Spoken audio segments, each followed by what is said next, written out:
Hi guys, welcome back to drama tale. അവരങ്ങനെ മഴ കാണാൻ വേണ്ടി കുന്നിന്റെ മുകളിൽ പോയി നിൽക്കുകയാണ്. മഴയൊന്നും പെയ്യുന്നില്ലല്ലോ എന്ന് സിയോന പറയുന്നു. അവളുടെ കയ്യിലെ ടാറ്റു കണ്ട് ഇതിന് മീനിങ് എന്താണെന്ന് ജയോൻ ചോദിക്കുമ്പോൾ ഇതിന് പ്രത്യേകിച്ച് മീനിങ് ഒന്നും ഞാൻ നോക്കിയില്ല, എനിക്ക് ഇഷ്ടപ്പെട്ടു, അതുകൊണ്ട് ഞാൻ അടിച്ചു. എന്തായാലും എനിക്കിത് ഇഷ്ടപ്പെട്ടു. നിന്നിൽ എല്ലാം എനിക്ക് ഇഷ്ടമാണ്, നിന്റെ സ്റ്റൈലും എല്ലാം എനിക്ക് ഇഷ്ടമാണ് എന്ന് ജയോൻ പറഞ്ഞു നിൽക്കുമ്പോഴാണ് അവിടെ മഴ പെയ്യുന്നത്. ഞാൻ പറഞ്ഞില്ലേ നിന്നോട് മഴ പെയ്യുമെന്ന് എന്നും പറഞ്ഞ് അവരങ്ങനെ മഴ എൻജോയ് ചെയ്ത് കളിക്കുന്നു. മഴയൊക്കെ എൻജോയ് ചെയ്തതിനു ശേഷം അവരവിടെ നിന്ന് കോഫി കുടിക്കുമ്പോൾ സിയോന അവരോട് ചോദിക്കുന്നു, നിനക്ക് ഒരു മാസമല്ല വെക്കേഷൻ, ലീവ് നീ കൂട്ടി ചോദിച്ചാൽ നിന്നെ ജോലിയിൽ നിന്ന് പിരിച്ചുവിടുമോ എന്ന്. ഇനി അഥവാ എന്നെ അവരെ പിരിച്ചുവിടുകയാണെങ്കിൽ ഞാൻ എൻ്റെ പഴയ ബോസിന്റെ അടുത്ത് പോകും. ഞാൻ ഒരു മാസം കൂടി ലീവ് ചോദിച്ചാൽ നീ എന്നെ മാരി ചെയ്യുമോ എന്ന് ജവാൻ ചോദിക്കുന്നു. ഇത് കേട്ട് ഷോക്കായ സിയോന നിൽക്കുന്നത് കണ്ട്, മാരി ചെയ്യുന്നതിന് എന്താ, നമുക്ക് പരസ്പരം ഇഷ്ടമല്ലേ, പിന്നെ നീയല്ലേ പറഞ്ഞത് നീ ഇനി എല്ലാത്തിനും നോ പറയില്ല എന്നൊക്കെ ജവാൻ പറഞ്ഞത് കേട്ട്, എന്നാ ശരി, മാരി ചെയ്യുന്നത് ഫണ്ണാണല്ലേ എന്ന് പറഞ്ഞ് ഒരു ഫണ്ണിന് വേണ്ടി അവർ മാരി ചെയ്യാൻ സമ്മതിക്കുന്നു. ഇത് പ്രപ്പോസലാണോ എന്ന് ചോദിക്കുമ്പോഴാണ് അവന് പ്രപ്പോസലിനെ കുറിച്ച് ഓർമ്മ വരുന്നത്. അങ്ങനെ അവൾ ചോദിച്ച പ്രകാരം അവനൊരു ഫോൺ ബൂത്തിൽ പോയി അതിൽ നിന്ന് അവളെ കോൾ ചെയ്ത് ഒരു പാട്ട് പാടിക്കൊണ്ട് അവളെ പ്രപ്പോസ് ചെയ്യുന്നു. ഈ സ്റ്റോറി കേട്ട് ഇന്റർവ്യൂവിലുള്ള ബാക്കി എല്ലാവരും അങ്ങനത്തെ ഫോൺ ബൂത്തൊക്കെ ഇപ്പോഴും ഉണ്ടോ, എന്ത് ക്രിഞ്ച് പരിപാടിയാണ് എന്നൊക്കെ പറയുന്നുണ്ട്. പക്ഷെ സിയോന അത് നന്നായിട്ട് എൻജോയ് ചെയ്യുന്നു. അങ്ങനെ അവർ രണ്ടുപേരും മാത്രമായി ആ ക്യാമ്പർ വാന്റെ മുകളിൽ നിന്ന് വീഡിയോ എടുത്തുകൊണ്ട് അവർ കല്യാണം കഴിക്കുന്നു. അവർ തന്നെ അങ്ങോട്ടും ഇങ്ങോട്ടും പരസ്പരം പ്രോമിസ് ചെയ്യാണ്. ജോൺ അവന്റെ പോക്കറ്റിൽ നിന്നും 2 റിങ് എടുത്ത് അവരങ്ങനെ റിങ് എക്സ്ചേഞ്ച് ചെയ്യുന്നു. ഇവൻ ഇങ്ങനെയൊക്കെ ചെയ്യുന്നത് കണ്ട് സിയോന നന്നായിട്ട് മൂവ് ആവുന്നുണ്ട്. ഇപ്പൊ നമ്മുടെ നായകന്റെ നായികയുടെ കല്യാണം കഴിഞ്ഞു. അവര് ആ റിങ് ഒരിക്കലും കയ്യിൽ നിന്ന് ഊരില്ല എന്ന് പ്രോമിസ് ചെയ്യുന്നുണ്ട്. ശരിയാണ്, ഇപ്പോഴും ജോന്റെ കയ്യിൽ ആ റിങ് ഉണ്ട്. എനിക്ക് ഏറ്റവും ദേഷ്യം വന്നത് ഈ കാര്യത്തിലാണ്. അവളുടെ റിങ് കളഞ്ഞെന്ന് തോന്നുന്നു എന്ന് പറയുമ്പോൾ നമ്മുടെ നായിക പറയുന്നു, ശരിയാണ്, ഞാൻ ആ റിങ് കളഞ്ഞു എന്ന്. ബ്രേക്കപ്പ് ചെയ്യുകയാണെങ്കിൽ അറ്റ്ലീസ്റ്റ് ആ റിങ്ങെങ്കിലും തിരിച്ചു തന്നൂടെ എന്ന് ജവാൻ പറഞ്ഞത് കേട്ട്, അത് കൊടുത്തിട്ട് അവൻ എന്ത് ചെയ്യാനാ, ആരെങ്കിലും ഗിഫ്റ്റ് തിരിച്ചു വാങ്ങുമോ എന്നാണ് സവോന ചോദിക്കുന്നത്. ബാക്കിയുള്ളവരൊക്കെ ഇതിനെ കുറിച്ച് പറയുകയാണ്. അവനെ ഒഴിവാക്കാനാണെങ്കിൽ പിന്നെ എന്തിനാ അവനെ മാരി ചെയ്തത്? ചോയ്ക്യോങ് പറയുന്നത് അവർ മൂവ് ഓൺ ചെയ്യണമെന്നാണ്. ആകെ 2 മാസമല്ലേ റിലേഷൻ ഉണ്ടായിരുന്നുള്ളൂ. കാങ്ക്യോങ് പറയുന്നത് അവൾ അവനെ യൂസ് ചെയ്തതാണെന്നാണ്. അവൾ എന്തെങ്കിലും ലക്ഷ്യം വെച്ചായിരിക്കും അവന്റെ അടുത്ത് വന്നിട്ടുണ്ടാവുക. അവന്റെ അടുത്തുനിന്ന് അത് മോഷ്ടിച്ചതിന് ശേഷം അവൾ അവനെ ഒഴിവാക്കിയതാണ്. ഇവരങ്ങനെ ഓരോന്ന് പറയുന്നത് കേട്ട് ജവോന് നന്നായിട്ട് ദേഷ്യം വരുന്നുണ്ട്. അവൾ അങ്ങനെയൊന്നും അല്ല എന്ന് പറഞ്ഞുകൊണ്ട് ഈ ഇന്റർവ്യൂ ഒക്കെ സ്റ്റോപ്പ് ചെയ്യും, എനിക്ക് വയ്യ ഇനി ഇന്റർവ്യൂക്ക് എന്നൊക്കെ അവൻ പറയുന്നു. അവനിപ്പോ അവളെ സപ്പോർട്ട് ചെയ്ത് പറയുകയാണ്.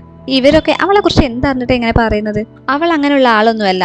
ഒരു മനുഷ്യന് ഒരാളെ എത്രത്തോളം സ്നേഹിക്കാൻ പറ്റുമോ അതിൽ കൂടുതൽ അവൾ എന്നെ സ്നേഹിച്ചിട്ടുണ്ട്. ഇനി അവരുടെ സ്റ്റോറി കാണിക്കുമ്പോൾ അവരെല്ലാവരും കൂടി ഇന്ന് സംസാരിക്കുമായിരിക്കും. അവിടേക്ക് സയോന വന്നിട്ട് അവനോട് റൂമിലേക്ക് പോകാമെന്ന് പറയുന്നു. സയോനയോട് അവിടെ ഇരിക്കാനൊക്കെ അവർ പറയുമ്പോൾ എനിക്ക് വീട്ടിൽ പോകണം, എനിക്ക് മാത്രമല്ല ജയോനും വീട്ടിൽ പോകണം എന്ന് അവൾ പറഞ്ഞത് കേട്ട്, നിങ്ങൾ എവിടേക്കെങ്കിലും പോവുകയാണോ എന്ന് ബീൻ ചോദിക്കുമ്പോൾ, അല്ല, ഞങ്ങൾ ഒരുമിച്ചാണ് താമസം, ഞങ്ങൾ ഒരുമിച്ച് താമസിക്കാൻ തുടങ്ങിയിട്ട് 1 മാസമൊക്കെ ആയിട്ടുണ്ടാകും, ഞങ്ങൾ കല്യാണം കഴിച്ചു എന്നും പറഞ്ഞ് അവൾ അവരുടെ റിംഗ് ഒക്കെ കാണിക്കുന്നു. ഇവളിങ്ങനെ എല്ലാവരുടെ അടുത്തും കൂളായി പെട്ടെന്ന് ഇങ്ങനെ പറയുമ്പോൾ ജവോൻ ചമ്മലാകുന്നുണ്ട്. എന്നാലും അവന് ഹാപ്പി ആകുന്നുമുണ്ട്. അങ്ങനെ അവിടെയുള്ളവരെല്ലാവരും ഈ കപ്പിൾസിനെ കൺഗ്രാജുലേറ്റ് ചെയ്യുന്നു. അവരങ്ങനെ നടന്നു പോകുമ്പോൾ ജവോൻ അവളോട് ചോദിക്കുന്നു, നീ എങ്ങനെ പെട്ടെന്ന് എല്ലാവരോടും ഇങ്ങനെ ഓപ്പൺ ആയി പറയുന്നത്, നമ്മൾ ലിവിങ് ടുഗദറിലാണെന്ന്, നിനക്കത് പറയാൻ മടിയില്ലേ എന്നൊക്കെ. എനിക്ക് എന്തിനാ മടി, അത് സത്യമായ കാര്യമല്ലേ, ഞാൻ വേണമെങ്കിൽ ഈ ലോകത്തോട് മുഴുവൻ വിളിച്ചു പറയും എന്ന് അവൾ പറയുന്നത് കേട്ട്, അതെങ്ങനെയാ നീ ലോകത്തോട് മുഴുവൻ പറയുക എന്ന് ജവോൻ ചോദിക്കുമ്പോൾ അതിലൂടെ നടന്നു പോകുന്നവരെയൊക്കെ അവൾ വിളിച്ചിട്ട്, ഞങ്ങൾ കല്യാണം കഴിച്ചു, ഞങ്ങൾ ഒരുമിച്ചാണ് ജീവിക്കുന്നത് എന്ന് വിളിച്ചു പറയുന്നു. അങ്ങനെ അവർ രണ്ടുപേരും അവിടെയുള്ള എല്ലാവരുടെയും ഉറക്കെ വിളിച്ച് പറയുന്നു, ഞങ്ങൾ കല്യാണം കഴിച്ചു, ഞങ്ങൾ ഒരുമിച്ചാണ് ജീവിക്കുന്നത് എന്ന്. ഇപ്പൊ അവര് നല്ല ഹാപ്പി ആയിട്ടാണ് ജീവിക്കുന്നത്. അവൾ അങ്ങനെ റെസ്റ്റോറൻറ്റിൽ എല്ലാവർക്കും ഫുഡ് സെർവ് ചെയ്യുമ്പോൾ ജയോന് മാത്രം വലിയ ബൗളിലൊക്കെ ഫുഡ് കൊടുക്കുന്നു. ഇതെന്താ അവന് മാത്രം വലിയ ബൗളിൽ എന്നൊക്കെ അവർ ചോദിക്കുന്നുണ്ടെങ്കിലും അതൊന്നും മൈൻഡ് ചെയ്യാതെ അവർ രണ്ടുപേരും അത് എൻജോയ് ചെയ്യുന്നു. ഇത്രയൊക്കെ ഹാപ്പി ആയിട്ടാണ് ഞങ്ങൾ ജീവിച്ചത്, എന്നിട്ടും അവൾ എന്നെ യൂസ് ചെയ്തതാണെന്നാണ് നിങ്ങളൊക്കെ പറയുന്നത്. ഇതൊക്കെ ആ ക്യോങ്ജുൻ കാരണമാണ്. അവനെ ജോലിയൊക്കെ കറക്റ്റ് ചെയ്തിരുന്നെങ്കിൽ എനിക്ക് സോളിലേക്ക് തിരക്കിട്ട് വരേണ്ടില്ലായിരുന്നല്ലോ. നീ 1 മന്ത് വെക്കേഷൻ ചോദിച്ചിട്ട് 2 മന്ത് ലീവ് എടുത്തില്ലേ, അതും കഴിഞ്ഞ് നീ വരാഞ്ഞിട്ടല്ലേ ഞാൻ ഇത്ര പ്രശ്നമൊക്കെ ഉണ്ടാക്കിയത് എന്നൊക്കെ ക്യോങ്ജുൻ വന്ന് പറയുന്നു. അന്ന് ഓഫീസിൽ നിന്നും അവന്റെ അച്ഛൻ വരാൻ പറഞ്ഞത് പ്രകാരമാണ് അവന് പെട്ടെന്ന് അവിടുന്ന് വരേണ്ടി വന്നത്. അവൻ അങ്ങനെ വരുമ്പോൾ നിനക്ക് എന്റെ നമ്പർ ഓർമ്മയില്ലേ എന്നൊക്കെ പറയുമ്പോൾ അവൾ നമ്പറിൽ പേപ്പറിൽ എഴുതി വെച്ചതൊക്കെ കാണിച്ചു കൊടുക്കുന്നു. അഥവാ അവന്റെ നമ്പർ മിസ്സായി പോയാൽ സിയോളിലെ ഒരു സ്ഥലത്ത് എല്ലാ മാസവും അവസാന ശനിയാഴ്ച 10 മണിക്ക് അവർ മീറ്റ് ചെയ്യാം എന്നൊക്കെ പറഞ്ഞ് തീരുമാനിച്ചതിന് ശേഷമാണ് അവൻ സിയോളിലേക്ക് പോകുന്നത്. അവൾക്ക് ഫോണില്ല, നിന്നോട് എത്ര പ്രാവശ്യം ഞാൻ പറഞ്ഞതാണ് ഫോൺ വാങ്ങാൻ എന്നൊക്കെ അവൻ പറയുമ്പോൾ, പേടിക്കണ്ട, ഞാൻ സിയോളിലെത്തി ഉടനെ തന്നെ ഫോൺ വാങ്ങി നിന്നെ വിളിക്കാം എന്ന് അവൾ പറയുന്നു. അന്നാണ് അവളെ അവസാനമായി കണ്ടത്. അവർ സിയോളിലേക്ക് ഒരുമിച്ച് വരാമെന്നായിരുന്നു വിചാരിച്ചിരുന്നത്. പക്ഷെ ഈ ക്യോങ്ജൻ കാരണമാണ് എനിക്ക് വരേണ്ടി വന്നത്. അവൻ അങ്ങനെ ദേഷ്യം പിടിച്ച് അവിടെ നിന്ന് പോകാൻ നിൽക്കുമ്പോഴാണ് കറക്റ്റ് സമയത്ത് അവൻ കയറാൻ നിന്ന ലിഫ്റ്റിൽ നിന്ന് അവന്റെ അച്ഛൻ വരുന്നത്. അങ്ങനെ പൂച്ചക്കുട്ടികളെ പിടിച്ചു വരുന്നത് പോലെ അവനെയും പിടിച്ച് ക്യാബിനിലേക്ക് വരുന്നു.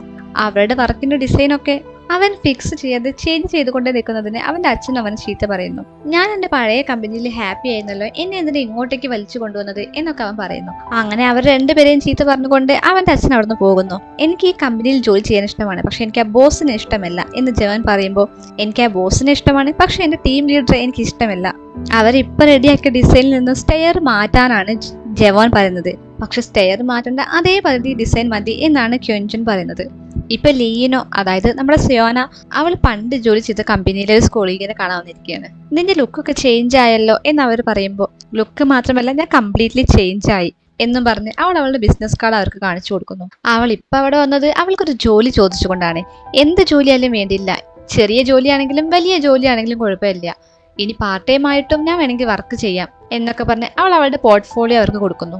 ജോൺ അവന്റെ സൈറ്റ് വിസിറ്റ് ചെയ്യുമ്പോൾ രണ്ടുപേർ അവരുടെ ഡ്രെയിനേജ് ഒക്കെ ക്ലീൻ ചെയ്യുകയായിരിക്കും. അതിൽ ഒരാളുടെ വൈഫിന്റെ ബർത്ത്ഡേ ആയതുകൊണ്ട് അവർക്ക് കേക്കും മറ്റേ ആൾക്ക് കഴിക്കാൻ സ്നാക്സും ഒക്കെ കൊടുത്തുകൊണ്ട് അവൻ അവരെ ഹെൽപ്പ് ചെയ്യുന്നു.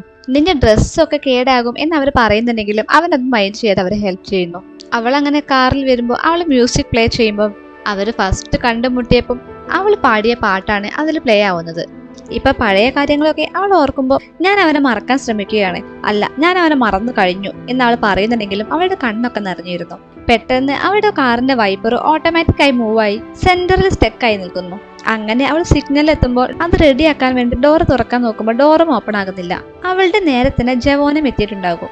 രണ്ടുപേരും വിൻഡോ ഓപ്പൺ ആക്കി ഇടുമ്പോൾ നേരത്തെ ജവോൻ ഡ്രെയിനേജ് ക്ലീൻ ചെയ്തതുകൊണ്ട് അവന്റെ കാറിൽ നിന്ന് സ്മെല്ലൊക്കെ വരുന്നു. അങ്ങനെ സൈഡിലേക്ക് നോക്കുമ്പോൾ ജവോനെ കണ്ട ലിയോനോ പെട്ടെന്ന് തന്നെ തല താഴ്ത്തുന്നു. അവൾ അവനെ കണ്ടെങ്കിലും ജവോൻ അവളെ കണ്ടിട്ടില്ല. ഇപ്പൊ ഗ്രീൻ സിഗ്നൽ വരുമ്പോൾ അവൻ വണ്ടി എടുത്തു പോകുന്നു. അവൾ എന്തിനാണ് അവനെ ഒഴിവാക്കിയത് എന്ന് ഇന്റർവ്യൂവിന് ചോദിക്കുകയാണ്. ഒരുപാട് റീസൺ ഉണ്ട് എന്നും പറഞ്ഞ് അവൾ പറയുന്നത്, അന്ന് മൗണ്ടനിൽ വെച്ച് അവൾ അവനോട് ചോദിച്ചിരുന്നു, ഞാനൊരു ഡിഫറെന്റ് പേഴ്സൺ ആണെങ്കിൽ നീ എന്ത് ചെയ്യുമായിരുന്നു? എനിക്ക് ഈ ടാറ്റു ഇല്ലായിരുന്നെങ്കിൽ, എന്റെ പേഴ്സണാലിറ്റി ഇങ്ങനെ അല്ലായിരുന്നെങ്കിൽ നീ എന്ത് ചെയ്യുമായിരുന്നു എന്ന് അവൾ അവനോട് ചോദിക്കുമ്പോൾ, അത് എന്റെ സയോനയല്ല എന്നായിരുന്നു അവൻ പറഞ്ഞത്. അന്ന് ഞാൻ അവനോട് ഓൾറെഡി പറഞ്ഞിരുന്നു, അവൻ അന്ന് കണ്ടത് ശരിക്കുമുള്ള എന്നെയല്ല എന്ന്. അവൻ അന്ന് അങ്ങനെ ആൻസർ പറഞ്ഞപ്പോൾ എനിക്ക് തോന്നി ഈ റിലേഷൻ അവിടെ വെച്ച് അവസാനിപ്പിക്കണമെന്ന്. സെക്കൻഡ് റീസൺ അവൾ പറയാൻ വരുമ്പോഴാണ് ജവാൻ പറയുന്നത്, ഞങ്ങൾ തമ്മിൽ അടിയുണ്ടായിട്ടോ എന്തെങ്കിലും പ്രശ്നമായിട്ടോ ബ്രേക്കപ്പ് ആവുകയാണെങ്കിൽ ഇത്രയ്ക്ക് വേദന ഉണ്ടാവില്ലായിരുന്നു. അവൾ ഇപ്പൊ എവിടെയാണ്, എന്താണ് ചെയ്യുന്നത് എന്നെങ്കിലും അറിഞ്ഞാൽ മതിയായിരുന്നു. ഇത് പറഞ്ഞ് രണ്ടുപേരും അവരുടെ വീട്ടിലേക്ക് കയറി പോകുന്നു. ബ്രേക്കപ്പിന് ശേഷം അവരുടെ മെമ്മറി ബോക്സ് എന്താണ് ചെയ്യുക എന്നാണ് അടുത്ത ക്വസ്റ്റ്യൻ ചോദിക്കുന്നത്. ഞാൻ എല്ലാ കാര്യവും എടുത്തു വെക്കും. മെമ്മറി പ്രഷ്യസ് ആണ്, അത് നമ്മൾ എപ്പോഴും ഹൃദയത്തിൽ കൊണ്ട് നടക്കണം. ഞാൻ അതൊന്നും ഒരിക്കലും മറക്കാറില്ല. എന്നെ അതൊക്കെ ടോർച്ചർ ചെയ്യും. സുറിനിയും ഒസയോങ്ങും പറയുന്നത് അങ്ങനത്തെ കാര്യത്തിൽ ഞങ്ങൾ ശ്രദ്ധിക്കാറില്ല, പക്ഷേ ഞാൻ കൊടുത്തതൊക്കെ ഞാൻ തിരിച്ചു വാങ്ങും എന്നൊക്കെയാണ് ഓരോരുത്തരുടെ അഭിപ്രായങ്ങൾ. ഇനി 3 വർഷം മുമ്പ് ബ്രേക്കപ്പ് ആയപ്പോൾ ഒസോങ്യോങ്ങും കാങ്കുവനും ഇടയിൽ എന്താ നടന്നതെന്നാണ് കാണിക്കുന്നത്. അവര് ബ്രേക്കപ്പ് ആയപ്പോൾ അവൾ വാങ്ങി കൊടുത്തതൊക്കെ അവന്റെ അടുത്തുനിന്ന് വാങ്ങുകയാണ്. ഈ കോട്ട് ഞാൻ നിനക്ക് US-ൽ നിന്ന് വാങ്ങിയതാണ് എന്നും പറഞ്ഞ് ആ കോട്ട് വാങ്ങുന്നു. ഈ ടീഷർട്ട് നമ്മൾ മാച്ചിങ് ടീഷർട്ടാണ് വാങ്ങിയതാണ്. അതവൻ ഊരി കൊടുക്കാഞ്ഞിട്ട് അവളെ പിടിച്ച് വലിച്ചു വാങ്ങുന്നു. അങ്ങനെ അവന് ഷൂവും സോക്സും വരെ അവൾ വാങ്ങുന്നു. സോക്സ് പോലും ഇല്ലാതെ തണുത്ത് വിറച്ചുകൊണ്ട് അവൻ അങ്ങോട്ട് വരുമ്പോൾ അവിടെ ഉള്ളവരൊക്കെ അവനെയാണ് നോക്കുന്നത്. ബോഡി ചൂടാക്കാൻ വേണ്ടി അവിടെ നിന്ന് അവൻ ഓരോ എക്സസൈസ് ഒക്കെ ചെയ്ത് നോക്കുന്നു. അപ്പോൾ അവിടേക്ക് ഒരു പയ്യൻ വന്ന് അവൻ ചെരുപ്പ് കൊടുക്കുന്നു. എനിക്ക് ചെരുപ്പൊന്നും വേണ്ട, ഞാൻ മനഃപൂർവ്വം ചെരുപ്പിടാത്ത വന്നതാണ് എന്ന് പറയുമ്പോൾ, ഞാൻ നിങ്ങൾ അടി ഉണ്ടാക്കുന്നത് കണ്ടിരുന്നു എന്ന് ആ ചെക്കൻ പറഞ്ഞത് കേട്ട് അവൻ ആ ചെരുപ്പിടുന്നു. ഒരു ടീഷർട്ടും ആ ചെക്കൻ അവന് കൊടുക്കുന്നു. കാങ്ക്യോങ് പഠിച്ച സ്കൂളിലെ അവന്റെ ക്ലബിന്റെ ടീഷർട്ടായിരുന്നു അത്. അങ്ങനെ അവർ രണ്ടുപേരും അവരുടെ ക്ലബിന്റെ സോങ് ഒക്കെ പാടിക്കൊണ്ട് നമുക്കെന്നാ ഡ്രിങ്ക്സ് കുടിച്ചാലോ എന്നൊക്കെ പറഞ്ഞ് അവരവിടെ നിന്ന് പോകുന്നു. ഞങ്ങളന്ന് നന്നായിട്ട് ഡ്രിങ്ക്സ് അടിച്ചു, എന്നിട്ട് ഞങ്ങളെ ഹൈസ്കൂളിലൊക്കെ പോയി എൻജോയ് ചെയ്തു എന്നൊക്കെ പറയുന്നത് കേട്ട്, നമ്മുടെ ബ്രേക്കപ്പ് കഴിഞ്ഞിട്ട് നീ എൻജോയ് ചെയ്തല്ലേ, ഞാൻ നിന്റെ പാൻറ് കൂടി വാങ്ങേണ്ടതായിരുന്നു എന്ന് ഒസയോങ് പറയുന്നു. എന്നിട്ട് അവൻ ക്യാമറ നോക്കി പറയുന്നു, നീ അന്ന് തന്ന ചെരുപ്പും ജാക്കറ്റും ഒക്കെ എൻ്റെ അടുത്ത് ഇപ്പോഴും ഉണ്ട്. നമ്മൾ എപ്പോഴെങ്കിലും കണ്ടുമുട്ടുകയാണെങ്കിൽ ഞാൻ നിനക്ക് തിരിച്ചു തരാം. അവരുമായി റിലേറ്റ് ചെയ്ത എല്ലാ കാര്യങ്ങളും ഞാൻ ഒഴിവാക്കും എന്നാണ് ലീനോ പറയുന്നത്. അവൾ തന്ന ഒന്നും ഞാൻ ഒഴിവാക്കില്ല, ഈ റിങ് വരെ ഞാൻ ഒഴിവാക്കിയിട്ടില്ല എന്നാണ് ജവോൻ പറയുന്നത്. അവൾ തന്നതൊക്കെ ഞാൻ തിരിച്ചു കൊടുക്കും എന്ന് ക്യോങ്ജുൻ പറയുന്നത് കേട്ട്, നിന്നെ എനിക്ക് നന്നായിട്ട് അറിയാം, നീ അന്ന് അവളുമായിട്ട് ബ്രേക്കപ്പ് ആവാനൊന്നുമില്ലല്ലോ ആ സാധനങ്ങളൊക്കെ ആയി പോയത് എന്ന് പറഞ്ഞുകൊണ്ട് 2 വർഷം മുമ്പ് ക്യോങ്ജുനും സുറിനിയും ബ്രേക്കപ്പ് ആയപ്പോൾ അവൾ തന്ന സാധനമൊക്കെ തിരിച്ചു കൊടുക്കാനായി അവൾ വർക്ക് ചെയ്ത ഷോപ്പിന് മുമ്പിലേക്ക് പോകുന്നു. ഇതൊക്കെ എടുത്തുകൊണ്ട് എൻ്റെ അടുത്ത് തന്നെ വന്നത് നിനക്ക് കളഞ്ഞാൽ പോരെ എന്ന് അവൾ ചോദിക്കുമ്പോൾ, അവനത് കളയാൻ പറ്റില്ല എന്നും പറയുന്നുണ്ട്. അവളെ കൊണ്ട് കളയാൻ സമ്മതിക്കുന്നുമില്ല. നീ വാങ്ങി തന്ന ഒരുപാട് സാധനം എൻ്റെ അടുത്തുണ്ട്, അതെല്ലാം കൂടി ഞാൻ എങ്ങനെ കൊണ്ടുവരാം? ഇതൊക്കെ ഞാൻ ഉണ്ടാക്കിയ എക്സ്ക്യൂസ് ആണ്. എനിക്ക് ശരിക്കും നിന്നോട് ബ്രേക്കപ്പ് ആവണ്ട, അങ്ങനെ അവൻ ഓരോന്ന് പറഞ്ഞ് അവളുടെ മനസ്സ് മാറ്റി അവര് ബ്രേക്കപ്പ് ആവാതെ വീണ്ടും ഡേറ്റിന് പോകാൻ തീരുമാനിക്കുന്നു. അവന്റെ കയ്യിൽ ബണ്ണി ഹെയർ ബാൻഡ് കണ്ടപ്പോൾ ഞങ്ങൾ തമ്മിലുണ്ടായ ഫൺ മൊമെന്റ്സ് ഒക്കെ എനിക്ക് ഓർമ്മ വന്നു എന്ന് അവൾ പറയുമ്പോൾ അത് തന്നെയായിരുന്നു എന്റെ ലക്ഷ്യം എന്നാണ് ക്യോൻജൻ പറയുന്നത്. എനിക്ക് അവളോട് ഒരു കാര്യം ചോദിക്കാനുണ്ട്. ഞാൻ അവിടേക്ക് പോയപ്പം കുറച്ച് ക്യാമറാസ് കൊണ്ടുപോയിരുന്നു, പക്ഷെ അതൊന്നും തിരിച്ചു വരുമ്പോൾ എന്റെ കയ്യിലില്ലായിരുന്നു. ഇനി അവരുടെ പാസ്റ്റ് കാണിക്കുമ്പോൾ ജോൻ അവർക്ക് ക്യാമറ യൂസ് ചെയ്യുന്നതൊക്കെ പഠിപ്പിച്ചു കൊടുക്കുകയാണ്. അവര് പുറത്ത് കറങ്ങാനൊക്കെ പോകുമ്പോൾ ആ ക്യാമറ യൂസ് ചെയ്ത് അവൾ ഒരുപാട് ഫോട്ടോ എടുക്കും. അവരുടെ മെമ്മറിന്റെ ഒരു ഭാഗം തന്നെയായിരുന്നു ആ ക്യാമറ. അവൾക്ക് ആ ക്യാമറ ഒരുപാട് ഇഷ്ടമായതുകൊണ്ട് ഞാൻ അവൾക്ക് കൊടുത്തു. അതുകൊണ്ട് ആ ക്യാമറ ഇപ്പൊ എന്റെ അടുത്തില്ല. ഇത് കേട്ടിട്ട് ഞാനൊരു ക്യാമറ തരാൻ പറഞ്ഞിട്ട് അവൻ എനിക്ക് തന്നിട്ടില്ലായിരുന്നു. നിനക്ക് അവൾ ഇഷ്ടമാണെന്ന് വെച്ച് ഇത്രയ്ക്കൊന്നും ചെയ്യേണ്ട ആവശ്യമില്ലായിരുന്നു എന്ന് കാങ്ക്യോൻ പറയുമ്പോൾ ആ ക്യാമറ അവൾ എന്താ ചെയ്തത് എന്നാണ് എനിക്ക് അറിയേണ്ടത് എന്ന് ജവാൻ പറയുമ്പോൾ അവൾ എന്ത് ചെയ്യാനാ, അവള് നിന്റെ അടുത്ത് നിന്ന് വാങ്ങിയിട്ട് അവൾ പുറത്ത് വിറ്റിട്ടുണ്ടാകും എന്ന് ഒസയോങ് പറയുന്നു. ഈ ഇന്റർവ്യൂ അവൾ കാണുന്നുണ്ടെങ്കിൽ എനിക്ക് അവളുടെ ഒരു കാര്യം ചോദിക്കണം എന്ന് പറഞ്ഞ് അവൻ ക്യാമറ നോക്കി ചോദിക്കുകയാണ്, നീ എന്റെ ക്യാമറ വിറ്റോ? അഥവാ വിറ്റാൽ തന്നെ ആ പൈസ കൊണ്ട് നീ എന്താ ചെയ്തേ? നീ ഫുഡ് കഴിച്ചോ? നീ ഡ്രിങ്ക്സ് കുടിച്ചോ? നീ ഷോപ്പിംഗ് ചെയ്തോ? ഒരാളെ പറ്റിക്കുന്നത് അത്രയ്ക്ക് നല്ല കാര്യമൊന്നുമല്ല. ഇതൊക്കെ നീ എന്തിനാ ചെയ്യുന്നത് എന്നൊക്കെ ജവാൻ ദേഷ്യത്തോടെ ചോദിക്കുന്നു. 2 മാസം ഞാൻ അവനെ ഒരുപാട് സ്നേഹിച്ചിരുന്നു. എന്നെ കുറിച്ചുള്ളതൊക്കെ കള്ളമാണെങ്കിലും എനിക്ക് അവനോടുള്ള സ്നേഹം സത്യമായിരുന്നു എന്ന് ലീനോ പറയുന്നു. ഇപ്പൊ നമ്മുടെ ജവാൻ ക്യാമറ നോക്കി പറയാണ്, എങ്ങനെയെങ്കിലും അവളെ കണ്ടുപിടിച്ച് തരണം. അവളുടെ പേര് യൂസനോ എന്നാണ്. അവളെ കാണാൻ നല്ല ഭംഗിയുണ്ട്, പക്ഷെ അവളുടെ സ്വഭാവം അത്ര നല്ലതല്ല. അന്ന് ഞാൻ ഒരുപാട് സിൻസിയർ ആയിരുന്നു, പക്ഷെ അതിൽ കാര്യമില്ലല്ലോ, ഞാൻ ഒരിക്കലും പിന്നോട്ട് തിരിഞ്ഞു പോകില്ല എന്നൊക്കെ പറഞ്ഞുകൊണ്ട് അവൾ റൂമിലേക്ക് കയറുമ്പോൾ അവളുടെ കൂടെയാണ് കാങ്കോൻ ഉള്ളത്. അവിടെ കാങ്കോൻ കുക്ക് ചെയ്യുകയായിരിക്കും. നൂഡിൽസ് കുക്കായോ എന്ന് അവൾ ചോദിക്കുമ്പോൾ അത് ചെക്ക് ചെയ്യാൻ വേണ്ടി അവൻ ഒരു നൂഡിൽസ് എടുത്ത് ചുമരിലേക്ക് എറിഞ്ഞു നോക്കുന്നു. ഇങ്ങനെയാണ് ഇറ്റാലിയൻ ഷെഫൊക്കെ നോക്കുക എന്ന് അവൻ പറഞ്ഞത് കേട്ട്, നിന്നോട് ആരാ പറഞ്ഞത്? ഞാൻ എല്ലാ ടൈപ്പ് നൂഡിൽസും കുക്ക് ചെയ്യുന്ന റെസ്റ്റോറൻറ്റിൽ നിന്നതാണ് എന്ന് പറഞ്ഞ് മുഴുവനാക്കുന്നതിന് മുമ്പേ അവൾ നിർത്തുന്നു. നീ എന്താ പറഞ്ഞത് എന്ന് അവൻ ചോദിക്കുമ്പോൾ ഒന്നുമില്ല, അത് വിട്ടേക്ക് എന്നവൾ പറയുന്നു. അവൻ അങ്ങനെ ഫ്രിഡ്ജ് തുറക്കുമ്പോൾ അതിലൊരു ബോക്സിൽ കുറെ ഫിലിം റോൾസ് ഒക്കെ കണ്ട്, ഇതെന്താ ഇവിടെ വെച്ച്, ഇത് യൂസ് ചെയ്തതാണോ എന്നൊക്കെ ചോദിക്കുമ്പോൾ പണ്ട് ജവാൻ അത് ഫ്രിഡ്ജിൽ വെച്ചത് കണ്ട് അവൾ ചോദിക്കുന്നു, ഇതെന്തിനാ ഫ്രിഡ്ജിൽ വെച്ചതെന്ന്. ഫ്രീസറിൽ വെച്ചാൽ അതിന്റെ കളർ മാറില്ല, അതിന്റെ കളർ മാറാതിരിക്കാനാണ് അവൻ ഫ്രിഡ്ജിൽ അത് വെച്ചിരുന്നത്. അവൾ ആ ബോക്സ് വാങ്ങി വീണ്ടും ഫ്രിഡ്ജിൽ വെക്കുന്നത് കണ്ട് ഇതെന്തിനാ ഫ്രിഡ്ജിൽ വെച്ചത് എന്ന് കാങ്കോൻ ചോദിക്കുമ്പോൾ എനിക്ക് വിശക്കുമ്പോൾ കഴിക്കാൻ, അത് ഫ്രഷ് ആയി കഴിക്കുമ്പോൾ നല്ല ടേസ്റ്റ് ആണ് എന്ന് പറഞ്ഞ് ഫുഡ് കരിഞ്ഞു പോയി എന്ന് പറഞ്ഞ് അവൾ ടോപ്പിക്ക് മാറ്റുന്നു. അവർ ഒരുമിച്ചാണ് താമസിക്കുന്നത് എന്ന് ചോദിക്കുമ്പോൾ ഓക്സിജൻ പറയുന്നു, ആ കാര്യം എനിക്കറിയാം, അവള് കാരണമാണ് ഞങ്ങൾ ബ്രേക്കപ്പ് ആയത്. എന്തെങ്കിലും ഒരു ദിവസം അവർ രണ്ടുപേരും കല്യാണം കഴിക്കുമെന്ന് എനിക്ക് തോന്നി. അവള് ആ ഫിലിം ഒക്കെ എടുത്ത് ഒരു സ്റ്റുഡിയോയിൽ പോയി അതൊക്കെ ഫോട്ടോ ആയിട്ട് കൺവേർട്ട് ചെയ്യാൻ വേണ്ടി പറയുന്നു. അവൾ അങ്ങനെ അവിടെ വെയിറ്റ് ചെയ്ത് നിൽക്കുമ്പോഴാണ് ആ സ്റ്റുഡിയോയിലേക്ക് ജവാൻ വിളിച്ച് അവനും കുറച്ച് ഫോട്ടോസ് കൺവേർട്ട് ചെയ്യാനുണ്ട്, അത് അവൻ മെയിൽ ചെയ്തു തരാമെന്നൊക്കെ പറയുന്നു. ഈ സ്റ്റുഡിയോയിലുള്ള ആൾക്ക് ജവാന് നന്നായിട്ട് പരിചയമുണ്ട്. അങ്ങനെ ഇവളുടെ ഫോട്ടോ ഒക്കെ എടുത്തു കൊടുക്കുമ്പോൾ ജവാന്റെ ഫോട്ടോ കണ്ട് ഇയാളെ എനിക്കറിയാം, ഇത് ആർക്കിടെക്ചർ കമ്പനിയിൽ വർക്ക് ചെയ്യുന്ന ആളാണെന്ന് പറയുമ്പോൾ അവൾ പെട്ടെന്ന് തന്നെ ആ ഫോട്ടോ ഒക്കെ അയാളുടെ കയ്യിൽ നിന്ന് വാങ്ങി, ഇത് ആ ആളല്ല, നിങ്ങൾക്ക് മാറിപ്പോയതായിരിക്കും എന്നൊക്കെ പറയുന്നു. ഇപ്പൊ അവൻ പറയാണ്, ശരിക്കലും അവൻ ആ ക്യാമറാസ് ഒന്നും അവൾക്ക് കൊടുത്തതായിരുന്നില്ല. എയർപോർട്ടിൽ നിന്ന് ക്യാമറയൊക്കെ കിട്ടിയ ബാഗ് അവൻ എടുക്കാൻ മറന്നതായിരുന്നു. അത് അവളുടെ കയ്യിലായതുകൊണ്ട് സിയോളിലെത്തിയാൽ അവനത് കിട്ടുമെന്ന് അവൻ വിചാരിച്ചു. അങ്ങനെയാണ് ആ ഫിലിംസ് ഒക്കെ അവളുടെ കയ്യിൽ എത്തിപ്പെട്ടത്. അവളിപ്പോ അവരുടെ ഫോട്ടോ ഒക്കെ നോക്കി സങ്കടപ്പെട്ടിരിക്കുകയാണ്. അങ്ങനെ അവന്റെ ക്യാമറ എടുത്ത് അതിലെ വീഡിയോ ഒക്കെ പ്ലേ ചെയ്യുമ്പോൾ അതില് അവൻ സർഫിംഗ് ബോർഡ് ഉണ്ടാക്കുന്ന വീഡിയോസ് ഒക്കെ എടുത്തു വെച്ചിരുന്നു. അതൊക്കെ നോക്കിക്കൊണ്ട് അവൾ കരയുന്നു. അതിലൊരു വീഡിയോയില് അവൻ അവളുടെ കണ്ണ് കെട്ടിക്കൊണ്ടുവന്ന് 2 സർഫിംഗ് ബോർഡ് കാണിക്കുന്നു. ഇത് നമുക്ക് 2 പേർക്കുമായിട്ട് ഉണ്ടാക്കിയതാണ്, നീ ഉറങ്ങുന്ന സമയത്താണ് ഞാൻ ഇത് ഉണ്ടാക്കിയത് എന്നൊക്കെ അവൻ പറയുമ്പോൾ അവൾക്ക് ഒരുപാട് സന്തോഷമായി. അവൾ അവനെ ഹഗ് ചെയ്യുന്നു. ഇതൊക്കെ കണ്ട് കരഞ്ഞുകൊണ്ട് അവൾ ആ വീഡിയോ പോസ്റ്റ് ചെയ്യും.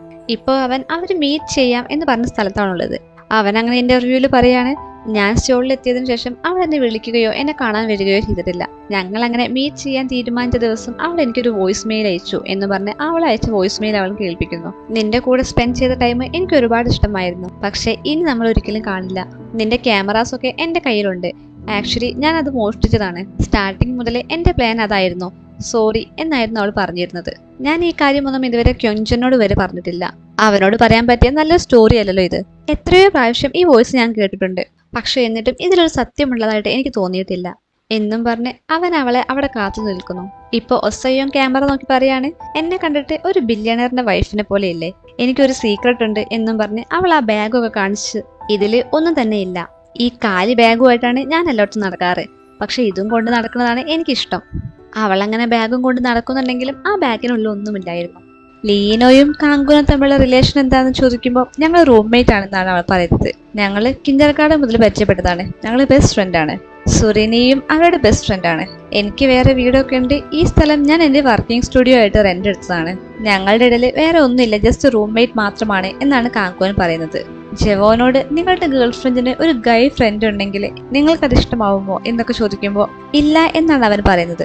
ആൺകുട്ടികളുടെ സ്വഭാവമൊക്കെ എനിക്കറിയാം. അവര് ഫ്രണ്ടാണെന്ന് പറയുകയാണെങ്കിലും അവരുടെ മനസ്സിൽ വേറെ പ്ലാൻ ആയിരിക്കും. എപ്പോൾ വേണമെങ്കിലും നമ്മുടെ കയ്യിൽ നിന്ന് നമ്മുടെ ഗേൾ ഫ്രണ്ടിനെ അവർ തട്ടിയെടുക്കും.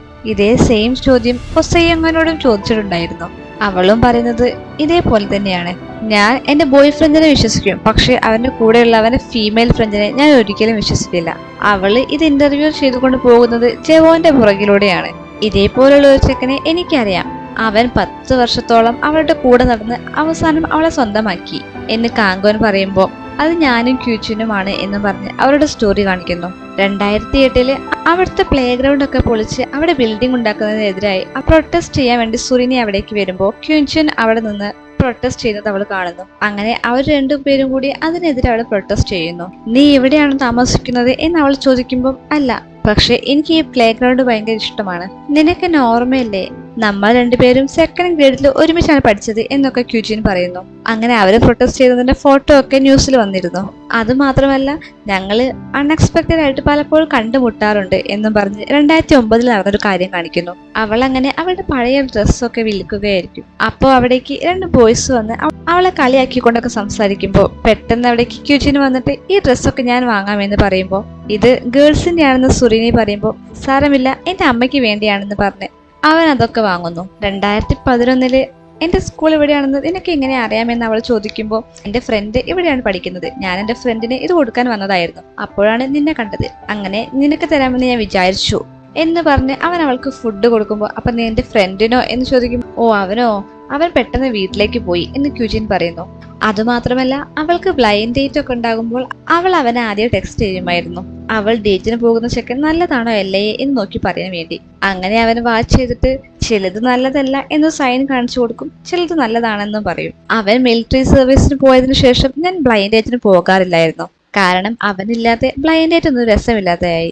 ലീവിന് വരുന്ന സമയത്ത് അവൻ എന്റെ വയ്യാത്ത മുത്തശ്ശിയെ കെയർ ചെയ്യുമായിരുന്നു. 2014 അവൾ ഒരു ബ്ലൈൻഡ് ഡേറ്റിന് പോയിക്കൊണ്ടിരിക്കുമ്പോൾ മിലിറ്ററി സർവീസിൽ നിന്നും ഡിസ്ചാർജ് ആയി അവൻ ഡയറക്റ്റ് അവളുടെ അടുത്തേക്ക് വരുന്നു. അവൻ അങ്ങനെ നടക്കുമ്പോൾ എന്താ നിന്റെ ഫ്യൂച്ചർ പ്ലാൻ എന്ന് അവൾ ചോദിക്കുമ്പോൾ എനിക്ക് ഗ്രാജുവേഷൻ ചെയ്യണം, ഒരു ജോബ് വാങ്ങണം, അതിനു മുന്നേ തന്നെ എനിക്കൊരു കുട്ടിയെ ഇഷ്ടമാണ്, അവളോട് അത് പറയണം.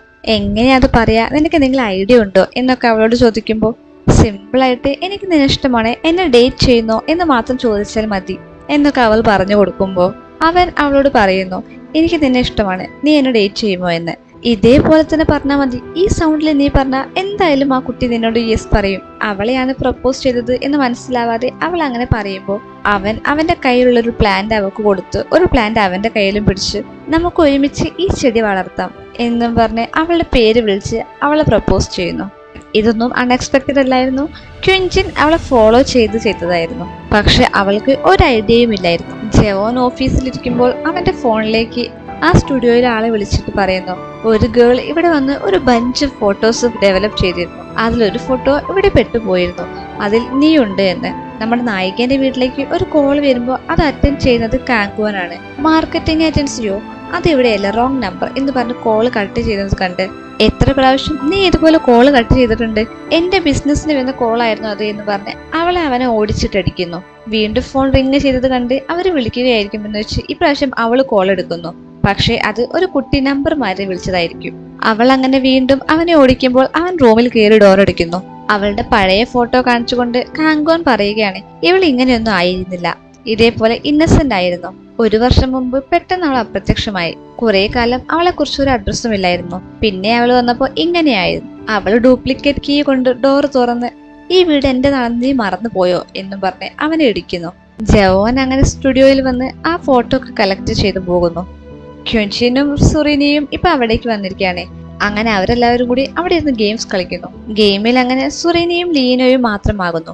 അവസാനം ലീനോ ജയിക്കുന്നു. ഫോട്ടോ വാങ്ങി തിരിച്ചു വരുന്ന വഴിക്ക് ജവോൻ കാറിലിരുന്ന് ആലോചിക്കുകയാണ്. അവനോട് ആ സ്റ്റുഡിയോയിലുള്ള ആള് പറഞ്ഞിരുന്നു ജയോനെ അയാൾക്ക് മനസ്സിലായപ്പോൾ അവൾ പെട്ടെന്ന് തന്നെ പൈസ കൊടുത്ത് ഫോട്ടോയും കളക്ട് ചെയ്ത് അവിടെ നിന്ന് വേഗം പോയി എന്ന്. അവള് ക്യാമറ മോഷ്ടിച്ചു എന്നാണ് പറഞ്ഞത്. പക്ഷെ ആ ക്യാമറ അവൾ വിറ്റിട്ടില്ല. പിന്നെ എന്തിനായിരിക്കും അവൾ ഇതൊക്കെ ചെയ്യുന്നത് എന്ന് അവൻ ആലോചിക്കുന്നു. ജെവോനുമായിട്ട് ബ്രേക്കപ്പ് ആവാൻ സെക്കൻഡ് റീസൺ അവൾ പറയുന്നത് എന്താന്ന് വെച്ചാൽ അവർക്കാർക്കും ജെവോൻ പറഞ്ഞ യൂസറിന് ഞാനാണെന്ന് അറിയില്ല. ഇവരാണ് ഗെയിം കളിച്ചിരിക്കുമ്പോൾ ക്യൂജിന്റെ ഫോണിലേക്ക് ജെവോൻ വിളിച്ച് സ്റ്റുഡിയോയിലേക്ക് വരാൻ പറയുമ്പോൾ ഞാൻ ബിസിയാണ്, ഞങ്ങൾ ഗെയിം കളിക്കാണ്, നീ ഇങ്ങോട്ട് വരുന്നു ഞങ്ങളുടെ കൂടെ ഗെയിം കളിക്കാൻ എന്ന് പറഞ്ഞ് അവന് ലൊക്കേഷനൊക്കെ അയച്ചു കൊടുക്കുന്നു. അങ്ങനെ നമ്മൾ കേട്ടു പരിചയമുള്ള ജെവോനെ നേരിട്ട് കാണാൻ പോവുകയാണല്ലേ എന്നൊക്കെ കാങ്കോൻ പറഞ്ഞു നിൽക്കുന്നു. ജെവോൻ അങ്ങനെ ലൊക്കേഷനിൽ എത്തുമ്പോൾ അവൻ വരുന്നതിന് മുമ്പേ അവിടെ നിന്ന് ഓടാൻ നിൽക്കുന്ന ഈ ലീനോ ഓടിച്ചെന്ന് പെടുന്നത് അവന്റെ കാറിന് മുന്നിലേക്കാണ്. അവൻ അവളുടെ അടുത്തേക്ക് വരുമ്പോഴേക്കും അവൾ ഓടിപ്പോകുന്നു. ജെവോൻ കുറെ അവളെ ഫോളോ ചെയ്യുന്നുണ്ടെങ്കിലും കുറെ കഴിയുമ്പോൾ അവൻ അവളെ കാണാതാവുന്നു. ഇപ്പൊ അവളെ എന്തിനാണ് ക്യാമറ മോഷ്ടിച്ചത് എന്ന റീസൺ പറയുകയാണ്. ഞാൻ സ്റ്റോളിൽ എത്തിയപ്പോഴാണ് എനിക്ക് മനസ്സിലായത് ക്യൂജിനും ജെവോനും കസിൻസ് ആണെന്ന്. ആ ക്യാമറ ഫുൾ എന്റെ ഫോട്ടോസ് ആയിരുന്നു. അത് ക്യൂജിൻ കാണാതിരിക്കാനാണ് ആ ക്യാമറ ഞാൻ മോഷ്ടിച്ചത്. ബാറിലിരുന്ന് കുടിച്ചുകൊണ്ട് അവൻ പറയുന്നു, എനിക്ക് എങ്ങനെയെങ്കിലും അവളെ കണ്ടുപിടിക്കണം, എന്റെ ക്യാമറാസും. അവളെ വേണമെങ്കിൽ എനിക്ക് മറക്കാൻ പറ്റും, പക്ഷെ എന്റെ ക്യാമറ എനിക്ക് മറക്കാൻ പറ്റില്ല. അവൻ നേരെ പോലീസ് സ്റ്റേഷനിൽ പോയിട്ട് ക്യാമറ മോഷ്ടിച്ചതിന്റെ പേരിൽ അവൾക്കെതിരെ കേസ് കൊടുക്കുന്നു.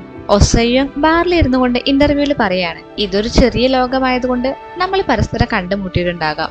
ചിലപ്പം ഒരേ ബാറിൽ നമ്മളെല്ലാവരും പോയിട്ടുണ്ടാകാം. ചിലപ്പം ഫ്യൂച്ചറിൽ നമ്മളെല്ലാവരും കണ്ടുമുട്ടാനും ചാൻസ് ഉണ്ട് എന്ന് അവൾ പറയുന്നത് കാണിച്ചുകൊണ്ടാണ് ഇന്നത്തെ എപ്പിസോഡ് ഇവിടെ വൈൻഡപ്പ് ചെയ്യുന്നത്.